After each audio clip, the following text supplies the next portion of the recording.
Hey, ça vous dirait d'aller voir ces lieux ou de faire ce genre de photos? Allez, c'est parti.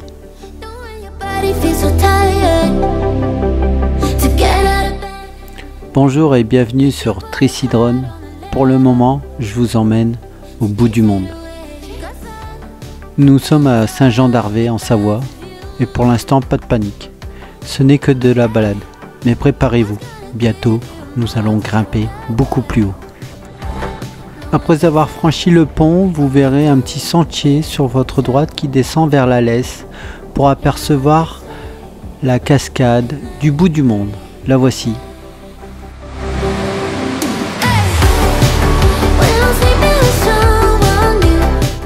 Voyons voir en photo qu'est-ce que ça donne.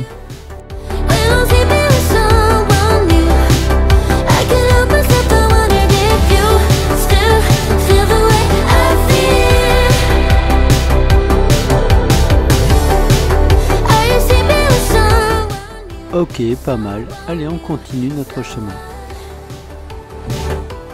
Tiens, le voici. Ça ne paye pas de mine, mais ce sera sûrement mieux après.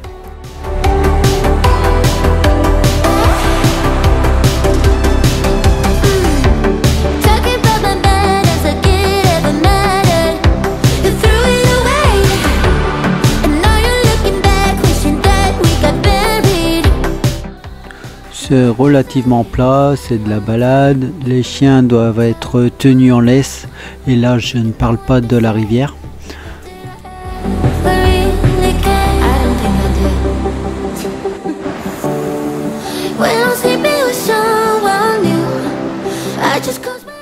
Alors pour venir jusqu'ici, que faut-il faire? Vous pouvez faire comme ceci. Hey Google, je vais aller au bout du monde, à Saint-Alban-l'Hesse. Le meilleur moyen pour aller au bout du monde en voiture est de prendre D991. Petite parenthèse, ne pas confondre avec la balade du bout du monde qui se trouve à Six-Fers-à-Cheval.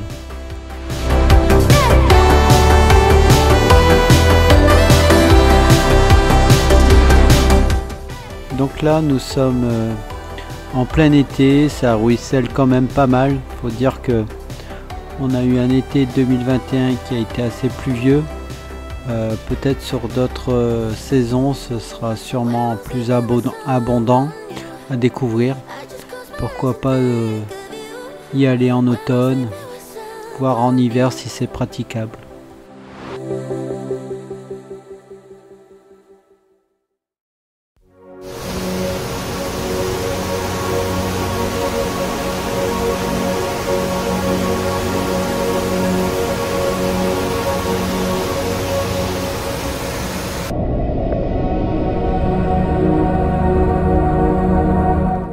Dans la Lesse, vous découvrirez thon, sardines, moules. À vrai dire, non, je n'ai même pas croisé une sirène, même pas celle de la police.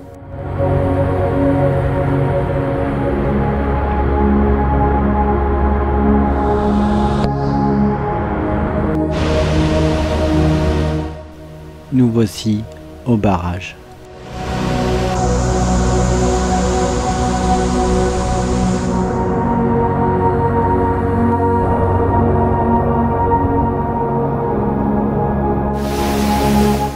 Ce que vous voyez sur le côté droit, c'est un escalier à poissons.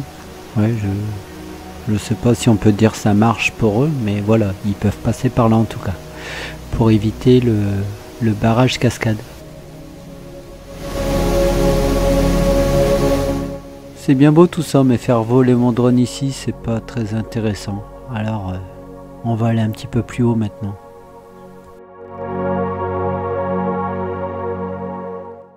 Allez, un petit urbex, ça vous dit?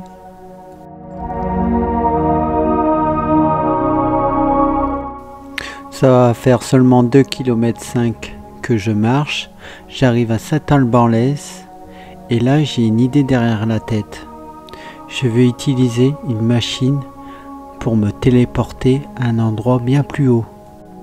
Donc pour faire simple, depuis Saint-Jean-d'Arvey, vous continuez de monter jusque Le Puisat et sur votre gauche, vous aurez une direction Lovetaz. Vous prenez cette direction-là jusqu'à temps que vous aperceviez ce parking qui se situe dans une épingle. C'est le parking de la Via Ferrata de Lovetaz. Vous vous stationnez là et à partir d'ici, les choses vont se compliquer au niveau balade parce que on rentre plus dans le domaine de la randonnée et cette randonnée est classée difficile. À cette intersection, prenez la direction col de la Doria. Donc jusque maintenant c'est un chemin de terre dans les bois, rien de particulier, rien de très dur non plus. Ça monte un tout petit peu mais ça ne demande pas des efforts phénoménaux. Voici un autre point de repère, la passerelle de Loveta.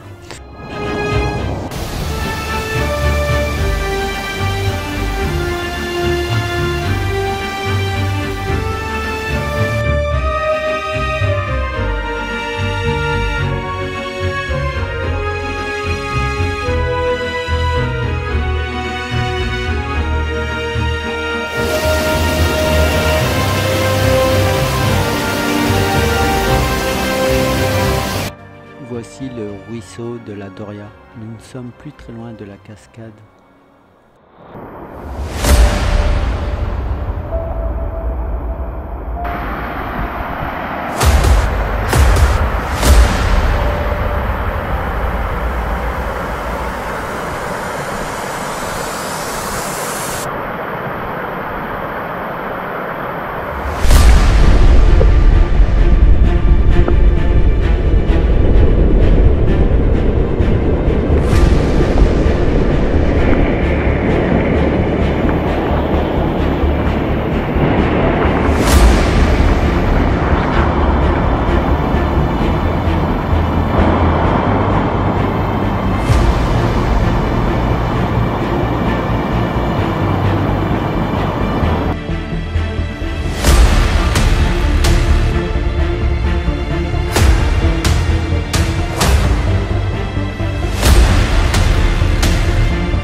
J'aperçois enfin la croix du Nivolé.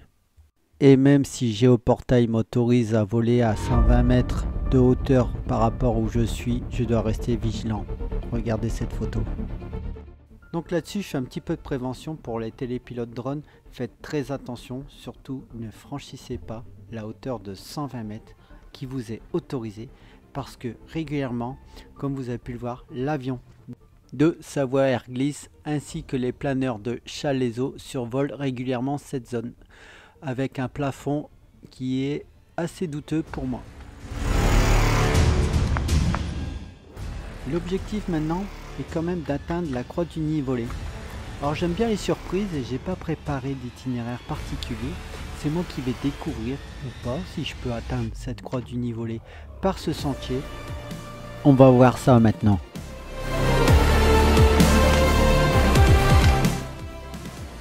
Le chemin est câblé comme vous pouvez le constater. Je vous avais dit que le sentier était difficile, c'était pas pour plaisanter.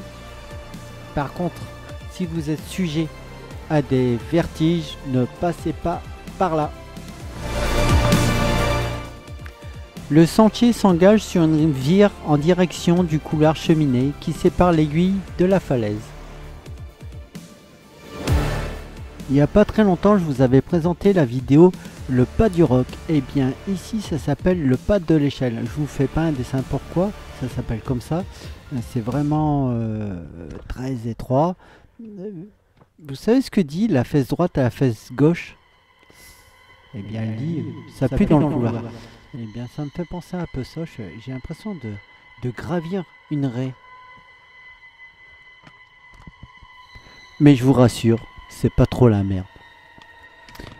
Allez, un dernier petit effort et voici que je me tape une barre. Mais je vois le bout du chemin.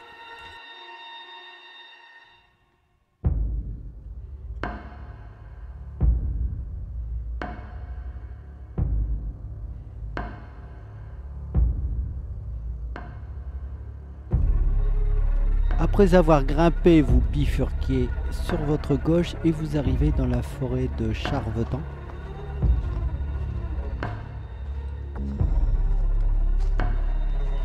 C'est bizarre, là je ne vois plus de balisage. Je ne sais pas trop où je me trouve, mais apparemment j'ai quitté le sentier.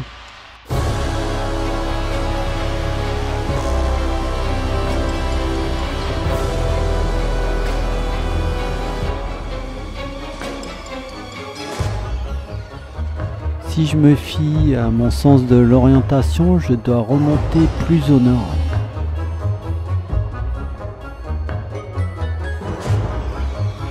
Je vais balancer une fusée de détresse. Ah non, je risquerais de mettre le feu à la forêt. Dans ce cas, je vais utiliser une application.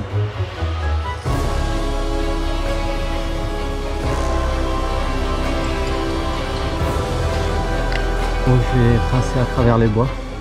C'est la seule solution que je puisse avoir. On verra bien.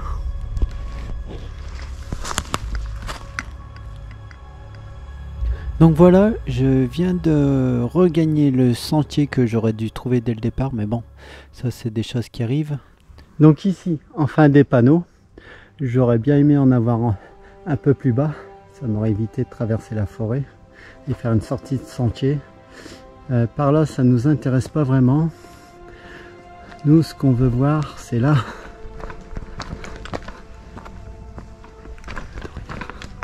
Croix du Nivolet. Voilà, à 130 mètres. Allez, on y est presque.